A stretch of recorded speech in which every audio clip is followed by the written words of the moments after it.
Since this is the last speech that I will give as president, I think it's fitting to leave one final thought, an observation about a country which I love.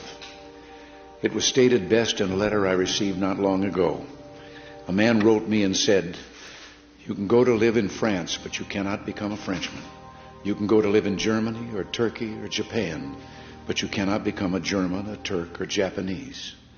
But anyone from any corner of the earth can come to live in America and become an American." Yes, the torch of Lady Liberty symbolizes our freedom and represents our heritage, the compact with our parents, our grandparents, and our ancestors. It is that lady who gives us our great and special place in the world. For it's the great life force of each generation of new Americans that guarantees that America's triumph shall continue unsurpassed into the next century and beyond. Other countries may seek to compete with us, but in one vital area, as a beacon of freedom and opportunity that draws the people of the world, no country on earth comes close. This, I believe, is one of the most important sources of America's greatness. We lead the world because, unique among nations, we draw our people, our strength, from every country and every corner of the world. And by doing so, we continuously renew and enrich our nation. While other countries cling to the stale past, here in America, we breathe life into dreams, we create the future, and the world follows us into tomorrow. Thanks to each wave of new arrivals to this land of opportunity, we're a nation forever young, forever bursting with energy and new ideas, and always on the cutting edge, always leading the world to the next frontier. This quality is vital to our future as a nation. If we ever closed the door to new Americans, our leadership in the world would soon be lost. A number of years ago, an American student traveling in Europe took an East German ship across the Baltic Sea.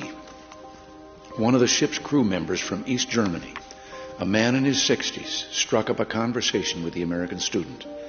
After a while, the student asked the man how he had learned such good English, and the man explained that he had once lived in America. He said that for over a year he'd worked as a farmer in Oklahoma and California, that he'd planted tomatoes and picked ripe melons. It was, the man said, the happiest time of his life. Well, the student, who'd seen the awful conditions behind the Iron Curtain, blurted out the question, "Well, why did you ever leave?" "I had to," he said. The war ended. The man had been in America as a German prisoner of war. Now, I don't tell this story to make the case for former POWs. Instead, I tell this story just to remind you of the magical, intoxicating power of America. We may sometimes forget it, but others do not.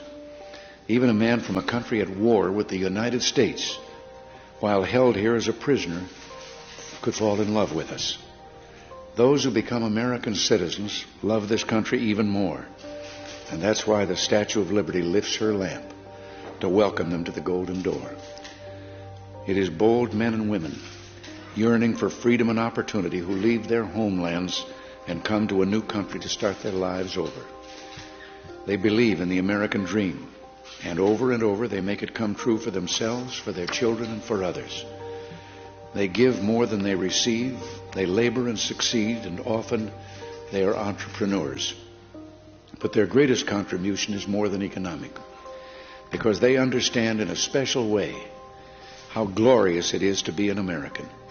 They renew our pride and gratitude in the United States of America, the greatest, freest nation in the world, the last best hope of man on earth.